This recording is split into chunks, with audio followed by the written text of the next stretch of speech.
This is when it gets bad. I turned and confronted a waking nightmare, fresh from the toilet. The director emerged with jeans, buttons bursting, swooped up the diet plate, and disappeared into the back of the trailer.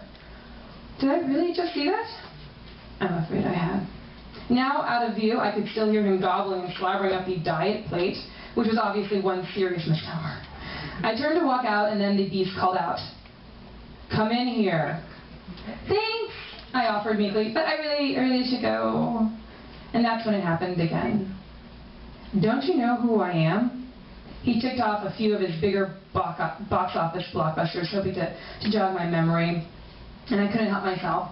"Oh, no, sorry, doesn't ring a bell." "Oh, no, I never saw it." "Oh, yeah, I saw the trailer for that one, but no, I didn't see it." I turned again to leave. Wait, he begged. Slowly, like in a bad horror movie, I turned around once more, and I remember first noticing him wearing an Oxford shirt and holding a fistful of cocktail sauce, smothered shrimp. He popped one down his throat and then another and another, the red sauce collecting like so much baby's blood at the corner of his smirking mouth before dribbling down his shirt and then just settling as just glistening stains. As if in competition with himself to drop all the worst lines on me at once in order to win, I don't know, like the douche Olympics or something, this A-list schmuck then has the nerve to say, "You have such an interesting look. What ethnicity are you?" That's another one, guys. Don't ask girls that. That's stupid. It's true. Just Google it from now on. Again, seriously, was he for real? Oh, all too real, I'm afraid. Because, and this is where things...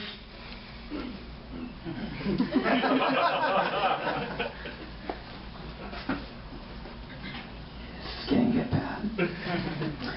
This is where things crossed over from merely disturbing to downright horrific. That was the exact moment I noticed what was either a tiny, gnarled doggy toy or this adult man's penis being stroked by his own stubby hands. You guys can take a drink of your water too. Come on. Oh, this is really exciting though because he clearly is the winner and still champion. Douche gold would be his. I mean, what the fucking fuck? Seriously? He was sitting there jacking off in front of me. He was masturbating. That's right, right there. With shrimp in one hand and me standing in front of him masturbating. Masturbating. I'm not even kidding. He was masturbating in front of me. It's so small in front of me, I didn't even know if it could work. It was right there, he was masturbating.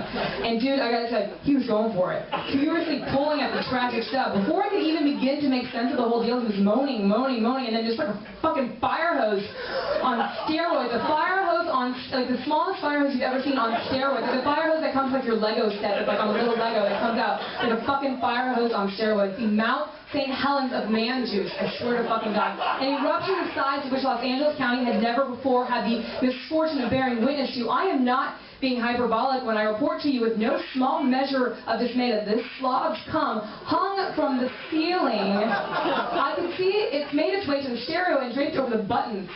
Collateral damage had even claimed the doorknob, which was so integral to my escape and thus my sanity. In terms of thinking on my feet, this may have been amongst the proudest moments. There was nothing to say, so I didn't bother trying. Instead, I quickly located a Taco Bell wrapper, threw it around my hand, and reached for the doorknob. For all I know, the director was calling out for me to stay longer, but I didn't really hear a thing. Athletes sometimes, talk about being in the zone when time slows down and they are able to focus on the task at hand with inhuman levels of concentration, nailing like a three-pointer shot at the buzzer. Tossing a 65-yard strike in the fourth quarter of a tie ball game, crushing a hanging curve with the bases loaded. When it comes to fleeing cocktail sauce stained, half-naked masturbating Hollywood big shots, I was in the fucking zone.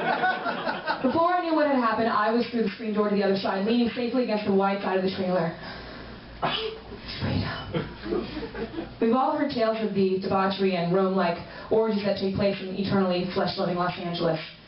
For the hedonistic, there is no shortage of three-way, four-way, or even five-way action that can be had. There is no want of coke and hooker field parties to attend. We know this. And yet, nothing really can prepare you for confronting what I had just seen. A grown man in an oversized shirt holding his undersized manhood in his hands, glistening with shrimp fat. Not to put too fine a point on it. Really, my bad, sorry. Look, I had looked into the face of my own blockbuster-making Kurt, and you know what? I survived. Not only that, I felt very much intact. After the dust settled and I had a moment to analyze the day's myriad of disturbances, it occurred to me that I had actually not been shocked by anything that I had seen. Appalled? Sure. Disgusted? Yeah, you bet. But not shocked. And this idea gave me comfort.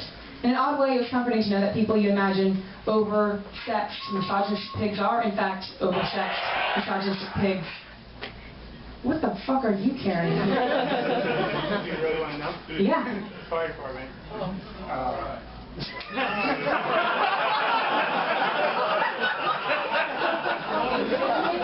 There's a guy back there with cancer. Your mom's got fucking cancer. There's a fucking fire going on. Somebody else want to fucking come in here and just like slap my mom? My mom's here. You want to slap her? Everybody, we're doing my fucking first reading. Let's start again from the beginning of the chapter. Basically, it made me realize that sometimes people are exactly who you expect them to be, and it helps me out in this life because sometimes people are assholes and you realize that they're not as awesome as you think they are, and therefore, you don't get nervous anymore. Yay! Do you guys want me to read more? I have more. Wow.